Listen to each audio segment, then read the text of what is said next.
Good morning everyone. Political science के सभी students का एक बार पुनः हमारे महाविद्यालय के इस यूट्यूब चैनल पर हार्दिक अभिनंदन एवं स्वागत करता हूं।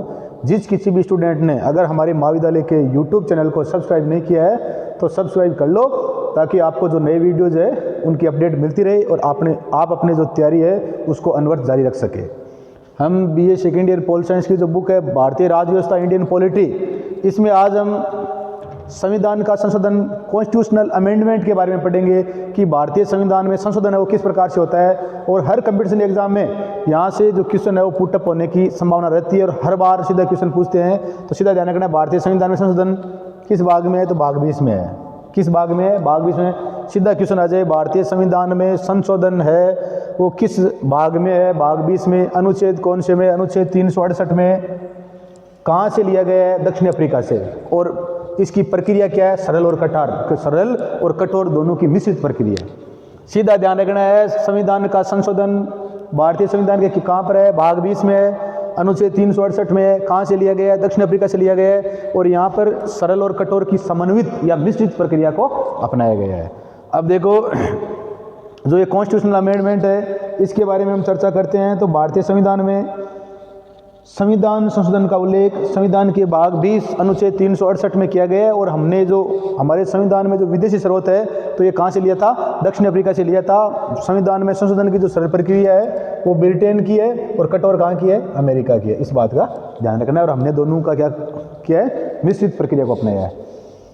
भारतीय संविधान में कठोर और सरल दोनों प्रकार की प्रक्रियाओं का सम्मिश्रण किया गया है, जिसमें संविधान संशोधन की प्रक्रिया एवं शक्तियों का उल्लेख किया गया है। भारतीय संविधान में संशोधन की प्रक्रिया, भारत में संविधान संशोधन विधेयक, भारत में जो संविधान संशोधन विधेयक है ये संसद के दोनों मतलब किसी भी सदन में प्रस्तुत किया जा सकता है। क्वेश्चन पूछ ले कंपटीशन एग्जाम में कि भारतीय संविधान में जो संशोधन का विधेयक है ये संसद के किस सदन में पहले प्रस्तुत किया जाता है या प्रथम किस सदन में? तो किसी में भी।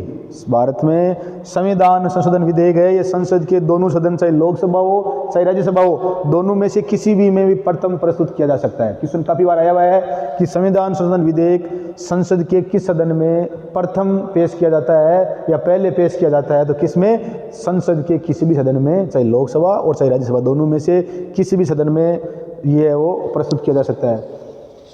भारत में संविधान संशोधन विधेयक संसद के किसी भी सदन में प्रस्तुत किया जा सकता है। भारत में संविधान संशोधन का आरंभ, भारत में जो ये संविधान संशोधन है इसका आरंभ राज्य विधानसभाओं द्वारा नहीं होता है। संसद के किसी भी सदन में हो सकता है, होता है, परंतु राज्य की जो विधानसभा है उसमें संविधान संशोधन है इसका क्या नहीं होता? आरंभ नहीं होती। इस बात का ध्यान रखना है कि पूछ ले कि संविधान संशोधन का आरंभ राज्य विधानसभाओं द्वारा ही होता है क्या? तो नहीं होता है। इस बात का ध्यान रखना है। अगला जो है वो है, भारत में संविधान संशोधन का आरंभ राज्य विधानसभाओं द्वारा नहीं हो सकता। संविधान संशोधन विधेयक किसी मंत्री या निजी सदस्य द्वारा, संविधान संशोधन विधेयक है ये या तो कोई मंत्री या कोई निजी सदस्य, निजी का मतलब वो कोई सांसद हो जो मंत्री नहीं है या सरकार। तो संविधान संशोधन सदस्य, संविधान जो संशोधन विधेयक है, संविधान संशोधन विधेयक किसी भी मंत्री या निजी संसद सदस्य द्वारा लाया जा सकता है। इसके लिए राष्ट्रपति की पूर्व अनुमति की, और इसके लिए राष्ट्रपति की, संविधान संशोधन विधेयक है इस पर राष्ट्रपति की पूर्व अनुमति की आवश्यकता नहीं होती है। संविधान संशोधन विधेयक संसद के किसी भी सदन में प्रस्तुत किया जा सकता है। यह संविधान संशोधन का आरंभ राज्य विधानसभाओं में नहीं हो सकता। संविधान संशोधन विधेयक है वो निजी या मंत्री द्वारा लाया जाता है। संविधान संशोधन विधेयक पर राष्ट्रपति की पूर्व अनुमति की आवश्यकता नहीं होती। ये नहीं है कि भाई संविधान संशोधन विधेयक है तो इस पर क्या होगी? राष्ट्रपति की पूर्व अनुमति की आवश्यकता होगी, ऐसा नहीं है। जो कुछ संशोधन विधेयक है वो एक विशेष बहुमत द्वारा पारित होने चाहिए। कुछ जो संविधान संशोधन विधेयक है, कुछ संविधान संशोधन विधेयक एक विशेष बहुमत द्वारा पारित होना चाहिए, जिसके अंतर्गत दो शर्तें हैं। कुछ ये संविधान संशोधन है इनका एक विशेष बहुमत द्वारा पारित होना चाहिए और जिसकी दो शर्तें हैं। पहली शर्त है सदन की कुल सदस्य संख्या का बहुमत। सदन की कुल सदस्य संख्या का बहुमत, जैसे लोकसभा है सदस्य संख्या 543 है, राज्यसभा है सदस्य संख्या 245 है, तो इसके 200 इसमें 272 और इसमें 123। इतनी तो कम से कम होनी चाहिए।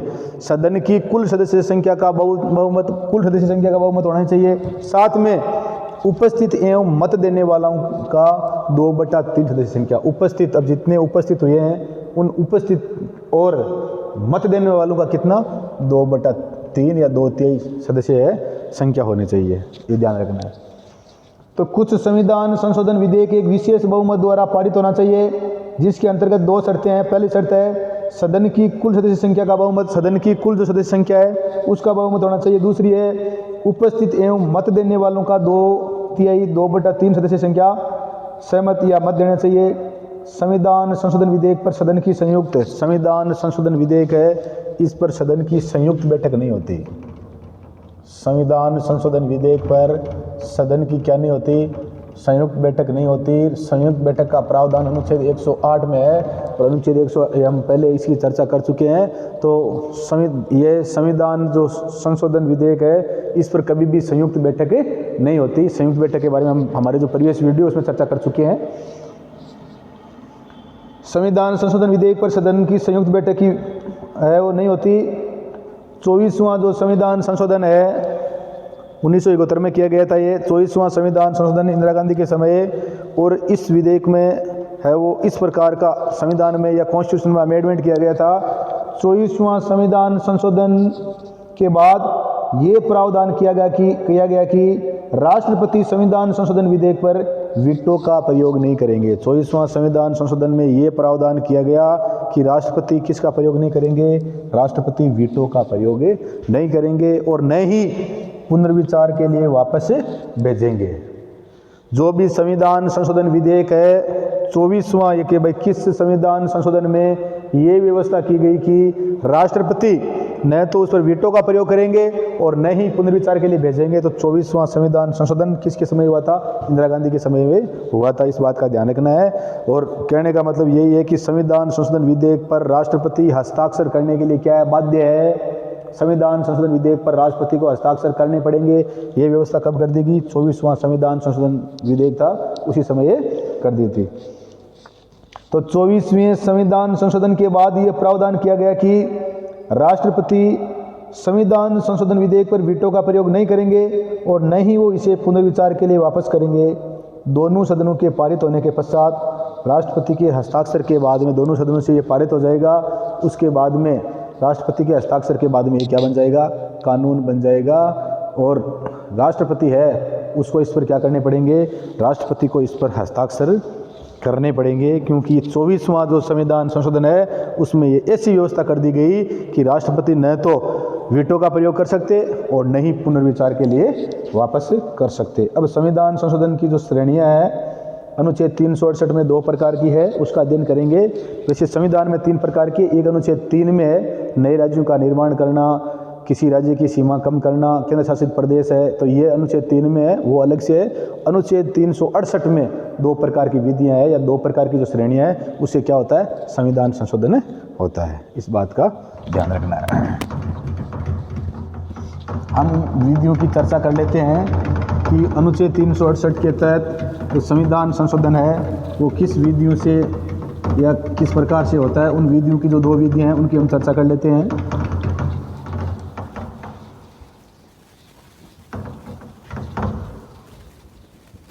तो ये ध्यान रखना है कि संविधान संशोधन संविधान के किस भाग में है, भाग 20 में अनुच्छेद कौन सा है, अनुच्छेद 368 है। संविधान संशोधन विधेयक है, ये संसद के किसी भी सदन में प्रस्तुत किया जा सकता है राज्य विधानसभाओं द्वारा। ये राज्य विधानसभाओं में इसकी है वो आरंभ नहीं होता है, इसकी शुरुआत नहीं हो सकती। 24वां संविधान संशोधन किसके समय हुआ था, इंदिरा गांधी के समय, और उसमें इस प्रकार की व्यवस्था कर दी कि राष्ट्रपति न तो संविधान संशोधन विधेयक पर वीटो का प्रयोग करेगा और न ही पुनर्विचार के लिए वापस लौटाएगा। कहने का मतलब है 24वें संविधान संशोधन द्वारा राष्ट्रपति है इसको बाध्य कर दिया गया कि संविधान संशोधन विधेयक पर राष्ट्रपति है वो हस्ताक्षर करने के लिए क्या है, बाध्य है। अब संविधान संशोधन की जो श्रेणियां है या विधियां है, तो प्रथम विधि या प्रथम श्रेणी,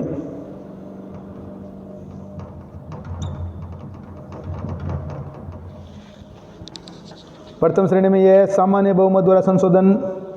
अनुच्छेद 368 की प्रक्रिया है जो सामान्य बहुमत द्वारा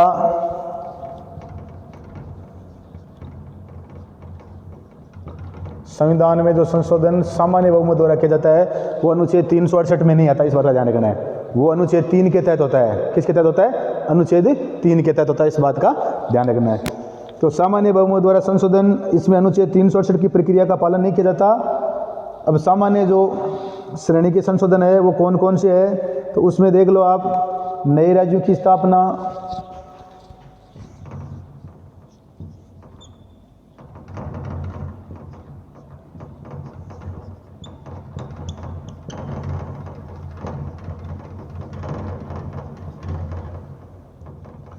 नए राज्यों की स्थापना है, नए राज्य का प्रवेश है। जैसे नए राज्यों की स्थापना है, नए राज्य का प्रवेश है, ये किस में होते हैं? ये सामान्य जो विधि उसमें होते हैं। किसी राज्य के नाम, भूभाग और सीमा में परिवर्तन, किसी राज्य का नाम है, सीमा है और भूभाग है, इसमें अगर परिवर्तन किया जाता है तो वो किससे? ये सामान्य श्रेणी से होगा, या जो सामान्य बहुमत है या संविधान की जो पहली श्रेणी इसके तहत होगा। विधान परिषदों का निर्माण करना,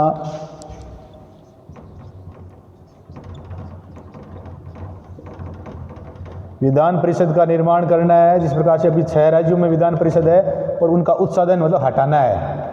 तो नए राज्यों की स्थापना है, नए राज्यों का प्रवेश है, राज्यों का नाम, सीमा, भूभाग में परिवर्तन है, विधान परिषद का निर्माण करना है, उत्साधन करना है, मतलब हटाना है। दूसरी अनुसूची में जो वर्णित विषय है, राष्ट्रपति, राज्यपाल, स्पीकर, जो वेतन से संबंधित है। दूसरी अनुसूची,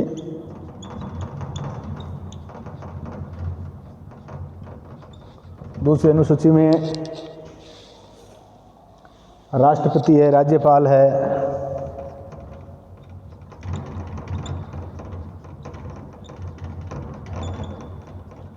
उच्चतम और उच्च न्यायालय के न्यायाधीश है,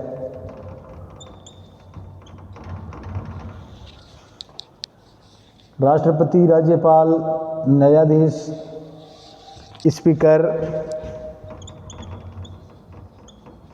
इनके वेतन व भत्तों से संबंधित है। तो इनमें भी क्या होता है? सामान्य बहुमत से या जो सामान्य श्रेणी है उससे हो जाता है। अगला वो है संसद में सांसदों के वेतन और भत्ते हैं। सांसदों के वेतन या भत्ते, संसदीय विशेषाधिकार, इसकी समितियां और सदस्यों की विशेषाधिकार, संसद में अंग्रेजी भाषा का प्रयोग,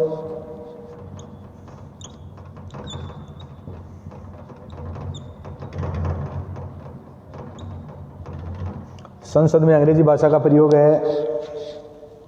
उच्चतम न्यायालय में न्यायाधीशों की संख्या है।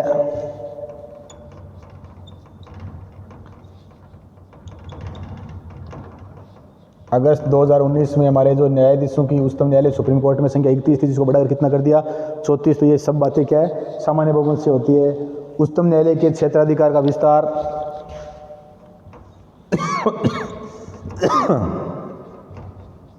उच्चतम न्यायालय के जो क्षेत्राधिकार है, उच्चतम न्यायालय के क्षेत्राधिकार का विस्तार,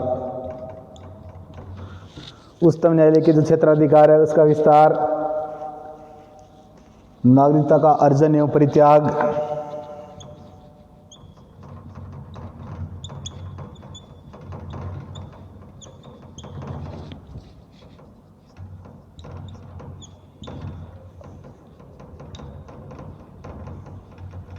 नागरिकता का अर्जन और परित्याग, संसद और राज्य विधानसभाओं के चुनाव, संसद व राज्य विधानसभाओं के चुनाव,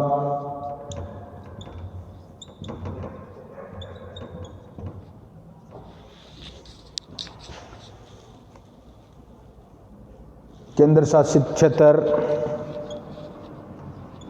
या केंद्र शासित प्रदेश, केंद्र शासित क्षेत्र या केंद्र शासित प्रदेश, और 5वीं और 6ठी अनुसूची में वर्णित विषय। 5वीं व 6ठी अनुसूची में ये SC ST से संबंधित क्षेत्र है और इसमें असम, मेघालय, त्रिपुरा और मिजोरम है। तो SC ST से संबंधित क्षेत्र। तो इस प्रकार ध्यान रखना, जो संविधान की प्रथम श्रेणी है,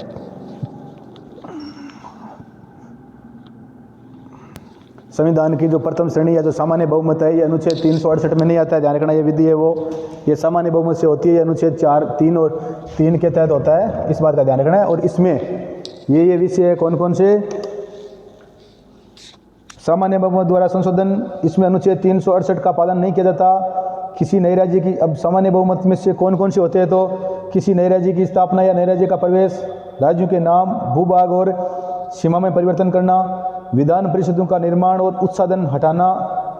दूसरी अनुसूची में वर्णित जो विषय है, राष्ट्रपति, राज्यपाल, स्पीकर, न्यायाधीशों की उपलब्धि, भत्ते और विशेषाधिकार, संसदीय प्रक्रिया के नियम, संसद में अंग्रेजी भाषा का प्रयोग, उच्चतम न्यायालय में न्यायाधीशों की संख्या, उच्चतम न्यायालय के क्षेत्राधिकार का विस्तार, नागरिकता का अर्जन और परित्याग, और संसद और राज्य विधानसभाओं के चुनाव, केंद्र शासित क्षेत्र, और 5वीं और 6ठी अनुसूची में वर्णित ऐसे विषय, ये सारे की संविधान संशोधन की प्रथम श्रेणी है, सामान्य बहुमत से होते हैं। और इसमें अनुच्छेद 368 के द्वारा नहीं होता, इस बात का ध्यान रखना है, अनुच्छेद 368 के तहत नहीं आती है विधि।